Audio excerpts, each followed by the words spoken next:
j'espère que vous allez bien. Vous êtes de Traviole. Je vous retrouve aujourd'hui pour un petit vlog spécial éco-trail. Je monte à Paris, comme on dit tout à l'heure. Pipa va aller chez papy et mamie. Je suis pleine de transpi, j'ai fait du home trainer ce matin. Je pense que ça va se voir. Pour ce petit éco-trail, on est vraiment pour le plaisir, faire une sortie longue avec une bonne ambiance. Pipa va vous dire bonjour. Moi, oui, mon bébé. Bonjour, bonjour. Bonjour.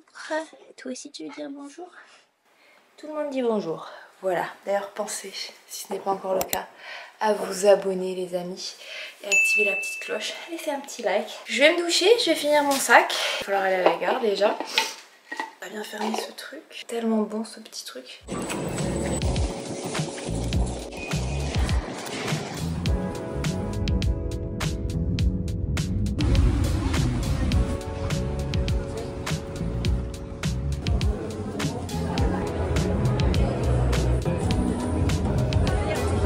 Ça a récupéré pour le 30 km demain et j'ai ramené la météo pourrie de Montpellier à Paris. Désolée. Hello les amis, je suis contente de retrouver aujourd'hui pour une petite vidéo de compte rendu de l'éco-trail format 30 km. Alors j'avais prévu de vlogger, donc j'essaierai de vous insérer tout ça. Ce petit vlog se transforme juste en compte rendu. Sacrée introduction pour vous parler de ce fameux éco-trail qui, je sais, on va aborder ce sujet, amène pas mal de critiques, plutôt de la part des trailers. En tant que moi-même traileuse qui vit en ville, j'apprécie vraiment qu'on me propose de plus en plus de formats trail qui sont pas très loin de la ville, qui mettent en connexion justement la ville et la partie un peu périurbaine. Et l'éco-trail c'est vraiment ce qu'ils font puisque le parcours est clairement dans la grosse agglomération de Paris, c'est-à-dire pour le 80 vous partez de Versailles et par exemple pour le 30 comme moi vous partez de l'observatoire de Paris, donc c'est un observatoire d'astronomie qui est dans Amedon d'ailleurs et c'est trop drôle. Moi je connaissais pas mal cet endroit puisque j'habitais à Issy-les-Moulineaux, j'allais courir par là, j'allais faire des sorties vélo par ici aussi et c'est vraiment un endroit magnifique qui est peut-être pas assez connu des Parisiens. Peut-être qu'il n'a pas besoin d'être plus connu que ça, mais en tout cas c'est un cadre vraiment sympa et champêtre quand on est un urbain et qu'on cherche un peu justement à être proche de la nature, parce que oui, pas tout le monde a la chance d'avoir dans son jardin accès à la montagne et c'est quelque chose qui m'énerve un peu justement quand on parle de l'éco-trail, c'est les trailers qui, je mets les trailers, mais je dis certains trailers qui sont en mode non mais c'est pas du trail, machin, y a pas de dénivelé, nanana, c'est pas technique. Alors le trail en anglais c'est chemin, voilà, c'est tout. Donc dès que tu passes du bitume à du chemin, tu fais du trail, voilà. Et je crois qu'au bout d'un moment, ça suffit ce côté un peu élitiste, montagnard, de se dire que trail c'est forcément égal à genre 1000 2D+ dans la gueule sur 4 km, des terrains super techniques, plein de racines, plein de caillasses, pour se dire non mais ça c'est du vrai trail. Non, on doit tous commencer quelque part et pour moi justement ces formats de trail qui viennent vers la ville, c'est vraiment la meilleure porte ouverte et c'est très triste les gens qui dénigrent ces formats là puisque vous avez beaucoup de personnes dont moi qui ont pu commencer le trail grâce à ces formats là. Et d'ailleurs, ironie de la chose, mon premier trail, et d'ailleurs j'avais fait un compte rendu sur mon blog, je vous le mettrai, c'était justement dans la forêt de Meudon. Voilà, et ça m'a fait trop kiffer justement de pouvoir m'aventurer un peu dans une forêt et franchement je trouve ça génial. Ça donne l'accès justement à la découverte du trail parce que des fois c'est pas facile de quitter la route et de se dire tiens je vais aller m'aventurer dans la forêt et j'y connais rien mais j'y vais. Là au moins on est un peu encadré et on a un itinéraire sympa. On va clore ce débat, l'éco-trail c'est du trail, tout comme la Saint-Élion c'est du trail puisque la Saint-Élion souffre aussi de ce débat là et on souffle beaucoup quand on a ces critiques là, arrêtons de se moquer. Personnellement moi j'ai donc fait le format 30 km où vous aviez 80% de nature et c'est à peu près ça. Je trouve d'ailleurs qu'ils ont vraiment fait des efforts pour vous garder dans l'ambiance trail jusqu'au bout, en rajoutant un petit côté urban trail, c'est-à-dire avec des escaliers, des trucs un peu tu te dis à la fin ok alors. Après le côté trail forêt on passe maintenant en mode urban trail et je trouve ça super cool de pas avoir juste coupé tout droit droit vers la Tour Eiffel. Donc je pense que l'éco-trail c'est vraiment un bon mélange entre urban trail et trail. Voilà, c'est tout simplement. Alors pourquoi ce petit suffixe d'ailleurs éco? C'est tout simplement parce que l'organisation est extrêmement engagée sur l'écologie. Et je peux vous dire que pas mal de trails peuvent en apprendre, hein, voilà, sur cette organisation, puisqu'il n'y a pas de fausses notes. Vraiment, il n'y a aucune fausse note sur l'organisation. Il n'y a aucun sponsor où vous vous dites... Petit clin d'œil à Dacia chez UTMB par exemple. Voilà, il n'y a aucun sponsor qui est problématique, où on se demande, bon, c'est un peu tiré par les cheveux, tout ça, et rien. C'est soit des marques françaises de nutrition, soit des marques végétales, végétariennes, soit une assurance assez engagée pour la planète, pour pas la nommer. Enfin vraiment, vous avez... Voilà, il n'y a rien à redire. Et au-delà des sponsors, vous avez aussi une organisation engagée notamment sur les ravitaux pour s'approcher au maximum du zéro déchet ou du recyclage. Donc vous avez même des zones de recyclage pour faire du compost. Voilà, c'était des poubelles marron. Il n'y a aucun plastique. Et d'ailleurs moi j'ai travaillé, mais cette vidéo n'est pas sponsorisée, avec SodaStream pour mettre en avant justement le fait que SodaStream sponsorisait en fait toute la partie eau pétillante, soda, puisque SodaStream ça vous permet en fait voilà, de faire de l'eau pétillante, des sodas sans bouteille plastique, vous n'avez pas besoin d'en acheter, vous pouvez réutiliser votre contenant et ça c'est génial. Mais je referme la parenthèse. Pour le coup, en tant que participante qui s'intéresse à ça, l'éco-trail pour moi c'est genre green flag partout. Je trouve ça cool de pas avoir, de pas participer à un truc où finalement vous avez des montagnes de gobelets. Alors bien sûr dans le trail c'est déjà assez ancré le fait d'utiliser un gobelet réutilisable, ça fait même partie de l'équipement obligatoire. Mais là pour le coup c'est un cran encore au-dessus puisque c'est vraiment de A à Z une approche en fait du trail, même si globalement on sait que l'univers du trail est assez engagé. Vous avez aussi un engagement plus sur les transports en commun pour se rendre sur le départ. Là, les toilettes, des toilettes sèches avec pot à mettre. J'ai testé j'ai testé pour vous, voilà, jusqu'au bout. Donc voilà, on va revenir un peu sur la course. On est donc sur 30 km départ de l'observatoire, pas mal de petits tours dans la forêt de Meudon avant de passer de l'autre côté vers Boulogne, domaine de Saint-Cloud.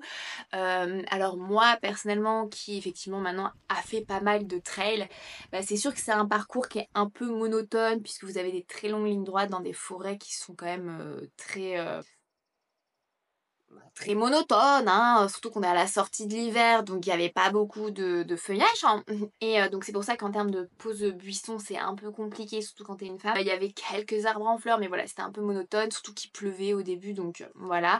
Ensuite en termes d'ambiance, de conditions, en fait il y avait des départs qui étaient assez donnés de manière assez fluide. Moi je me suis mis dans le premier sas parce que je voulais en fait finir assez tôt pour pouvoir profiter justement d'être avec mon frère et que ça me mange pas trop ma matinée.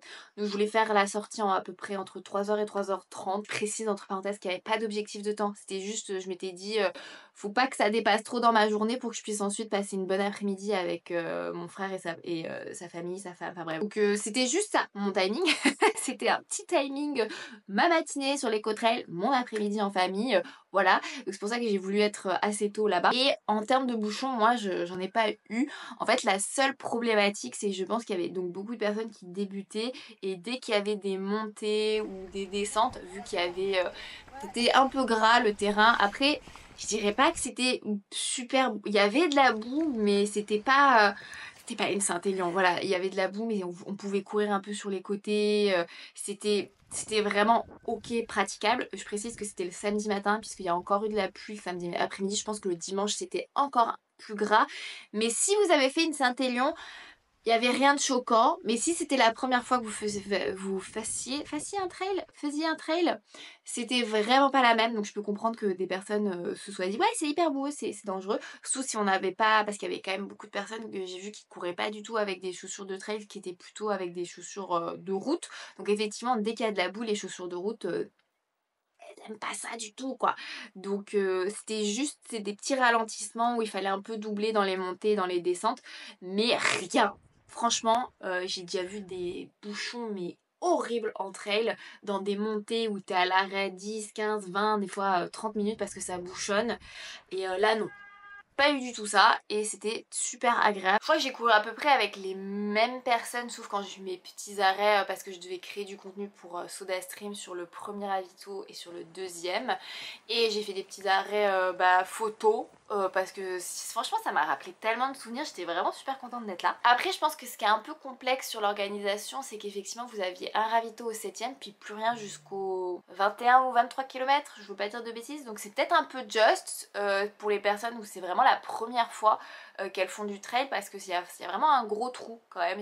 Je pense qu'un petit ravito, un petit point d'eau au 15ème, ça serait peut-être pas, ou 16ème, ça serait peut-être pas du luxe. Voilà, on va pas courir pour du paysage sur l'éco-trail, mais c'est quand même sympa. Et moi, ça m'a fait vraiment visiter parce que je ne savais pas qu'il y avait un monument de la résistance. Je crois que c'est vers le domaine de Saint-Cloud. Pas mal. Après, oui, je dois vous dire, il y a quand même beaucoup de traversées où on se rapproche de l'autoroute, du périph'. Et à un moment donné, on était sur la côte des Gardes. Donc ça m'a rappelé des souvenirs du marathon pour tous, mais donc on l'a passé côté chemin. Et là, oh, mais une odeur de gasoil, c'était immonde. Franchement, alors est-ce que c'est parce que je suis hypersensible? Je sais pas, mais ça m'a vraiment choquée. Et là tu dis oui bon ok, moi je me suis dit on va vite monter ce truc et on va se barrer de cet endroit pour pas respirer trop de gaz d'échappement. Voilà. Et l'autre point c'est que moi j'ai eu plusieurs arrêts feu rouge, c'est-à-dire qu'en fait l'organisation on n'était pas prioritaire, c'est-à-dire l'organisation ne coupait pas la route si par exemple le feu repassait au rouge pour les piétons, ils laissaient passer les voitures. Alors des fois ils essayaient de couper un peu si le feu était trop long. Donc moi j'étais pas là pour un record, mais je me dis les gens qui étaient là pour faire un record, ça a peut-être dû les frustrer un peu d'attendre 1 ou 2, 3 minutes à un feu. Voilà, c'était peut-être surprenant parce que d'habitude on est prioritaire sur les passages piétons, hein. Les automobilistes sont censés être compréhensifs, c'était pas souvent le cas. La colère de certains Parisiens dans leur voiture, qui bravo les bénévoles pour ça. On va dire que l'éco-trail c'est vraiment une initiation trail, une découverte chemin avec une très belle ambiance. Ça franchement il y avait vraiment une super ambiance entre les coureurs. Il y a un gars, il me voyait en train de faire une selfie. Il m'a dit mais tu veux que je te prenne en photo? Je dis bah oui merci, et il m'a fait des trop belles photos. Donc écoutez voilà, on fait des jolies rencontres. Mais donc moi j'ai eu une petite envie pressante. Est-ce que c'était pas une super idée la veille de manger mexicain? Peut-être. Bah, c'est à partir du 10ème que j'ai vraiment eu envie d'aller aux toilettes pour number 2. Bon bah vu que je courais à peu près en endurance, on va dire que ça a été, voilà, j'ai géré l'envie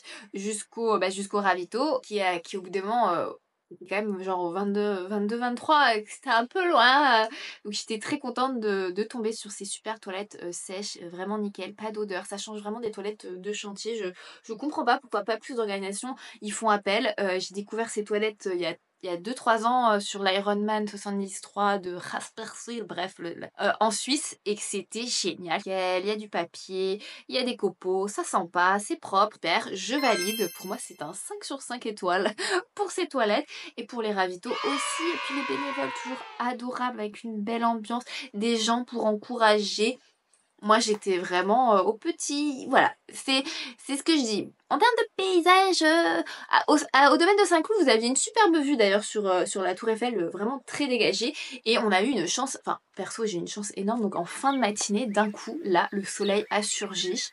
Sur les derniers kilomètres, limite j'avais un peu chaud, j'étais contente d'avoir un t-shirt. Et en fait sur les 5 derniers kilomètres, donc en fait vous longez les quais entre c'est Chaville, je veux pas dire de bêtises, enfin ici Louino, voilà, vous longez toutes les quais de Seine, jusqu'à en fait de re-rentrer dans Paris. Donc c'est vraiment le retour un peu qu'on avait aussi sur le marathon pour tous, et c'est trop drôle parce que justement quand j'habitais ici les Moulineaux, je courais tout le temps sur ces quais, mais en allant vers le sud, et c'est ouf parce qu'il y a vraiment personne là-bas. Et quand je vous dis personne, c'est le dimanche, il y a personne par rapport au quai de Seine dans Paris, et c'est tellement bucolique, mignon, et moi ça m'a rappelé trop de bons souvenirs.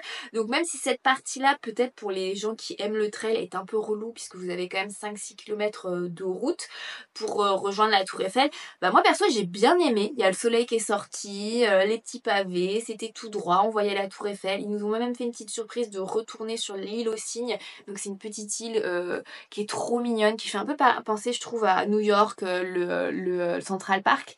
Et ensuite vous arrivez de nouveau, vous traversez, vous remontez sur les marches, la tour Eiffel dans votre dos, le pont d'Iéna, et vous arrivez et c'est trop beau.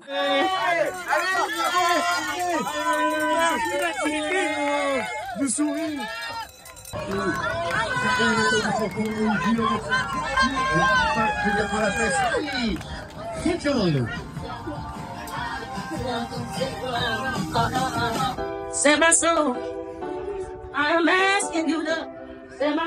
Franchement, plus j'y pense, plus je me dis c'est une belle balade à faire. Si vous avez l'habitude, par exemple, soit pour faire un petit challenge pour découvrir le trail, parce que le format 30 km quand même, ça fait un bon 30 bornes. Il y avait aussi d'autres formats, hein. Il y avait format 20 km le dimanche, format 35 km le dimanche aussi, mais c'était un autre parcours. Et vous avez format 45 et 80 et 30 le samedi. Et franchement, j'aurais pas fait 45 ni 80 parce que le paysage il est vraiment pas super motivant. Si par exemple vous préparez un marathon, vous préparez des trails un peu plus longs et que vous habitez à Paris, franchement je pense que c'est intéressant de prendre... Pardon, je parle un peu du nez. Je pense que c'est intéressant de prendre un dossard sur ce format-là. Et franchement, si vous faites le marathon de Paris, puisqu'il n'y a rien de technique, hein, franchement, il n'y a aucune technicité sur les chemins. Et donc ça, c'est super cool si vous débutez le trail. Ou si vous avez envie de faire une sortie longue qui change un peu pour votre marathon de Paris avec une très très belle arrivée. Franchement, pensez à l'éco-trail. Voilà. Oui, je sais que c'est monotone, que c'est des longues lignes droites des fois, que c'est dans des forêts très... avec la human touch, tu vois. C'est pas des paysages genre comme la Suisse, comme certains trails, waouh. Mais je pense que voilà, à la sortie de l'hiver, ça fait du bien de s'aérer, hein. Même si bon, je mets des bémols sur certaines portions où voilà, on est très proche de l'autoroute, très proche du périph' et ça se sent, hein, ça s'entend. Mais voilà, c'était une belle petite aventure pour moi. Mais d'un autre côté, c'est quand même super cool de se forcer à courir autant sur 30 km parce que en trail, mine de rien, sur l'autre majorité des trails où vous avez plus de dénivelé, en fait il est très très rare de courir 30 bornes non-stop. Il y a quelques trails, je me souviens que j'ai fait où des fois vous avez des portions assez roulantes sur des plateaux, mais c'était genre 5 km, 10 km maximum. Après vous avez de nouveau des montées et des descentes. Là vous avez quand même 30 bornes où en fait vous courez tout le temps. Toutes les montées sont courables. Moi j'ai monté toutes les zones escaliers, montées, vous pouvez toutes les faire en courant. D'ailleurs, je pense que c'était un de mes objectifs, c'était vraiment de courir tout du long, de jamais marcher. Et franchement, tout est faisable en courant. Voilà, si vous n'êtes pas là pour un temps comme moi, vous pouvez vous fixer des objectifs, de vous dire, bah, je vais courir tout le temps, sauf pendant la pause toilette. Donc vraiment, chapeau à cette organisation Ecotrail. Je suis pas rémunérée pour vous dire tout ça, je précise. Puis la petite médaille en bois, vous avez... Hormis le dossard et le ticket de RER, vous n'avez aucun goodies et et je trouve ça... Voilà, petit coup de cœur. Donc si jamais vous hésitez encore à vous lancer dans le trail, que vous habitez dans la région Île-de-France, c'est vrai, excusez-moi, Île-de-France, c'est pas une agglomération, Paris, I don't know. Regardez les formats éco-trail, ça peut vraiment vous intéresser puisque en tant que coach, moi je conseille toujours quand vous débutez le trail d'aller sur des formats avec peu de dénivelé pour vous concentrer vraiment sur la partie technique, chemin, parce que le dénivelé et l'altitude, ça ajoute vraiment des difficultés que là au moins vous n'aviez pas et ça rend vraiment ce trail accessible à quasiment tout le monde. Voilà, juste prenez des chaussures chemin au moins, genre des Pegasus, mais voilà, prenez au moins des chaussures de trail parce que même s'il n'y a pas de cailloux, de racines, il y a quand même de la terre, il y a quand même un peu de trucs et il y a des descentes des fois qui sont quand même... il y a des bonnes descentes quoi, c'est agréable, mais c'est assez court, c'est ça qui est bien, c'est que vous n'avez pas de fatigue à analyser le terrain, ça reste court.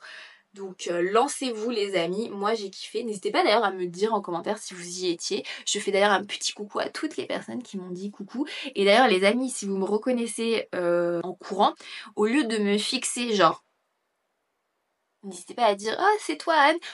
Voilà, qu'est-ce que vous avez à perdre? Ça se trouve, si c'est pas moi, la personne vous dira non, et si c'est moi, bah, je vous dirai oui. Ça évite des regards très bizarres parce qu'il y a une personne, je pense sur 1 km, elle s'est retournée au moins une vingtaine de fois, mais elle m'a dévisagée comme si genre j'étais, je sais pas, comme si j'étais habillée en bourrate en fait, avec un string et tout. Et à la fin, elle m'a juste dit Alsace, j'ai dit oui, et ensuite elle est partie. Donc, si par exemple, ou si vous me détestez et que vous m'aimez pas, c'est pas la peine non plus de me regarder chelou. Voilà, c'est pas grave, hein, on fait juste la même course, on fait que se croiser, mais pourquoi les gens se regardent chelou? C'est pareil, dans le métro que j'ai pris dans le retour pour aller chez mon frère, il y avait une nana, elle arrête pas de me fixer. Bah oui, en fait, oui, j'ai couru 3 heures, j'ai un peu de boue sur moi, je pue, mais j'allais pas me doucher avant de prendre le métro, alors que je vais me doucher chez mon frère, enfin bref. le snowbiz n'est pas que dans le trail hein, au final, vous voyez. En tout cas les amis, pensez à vous abonner, à laisser un petit like. Et écoutez, je vous dis à très vite.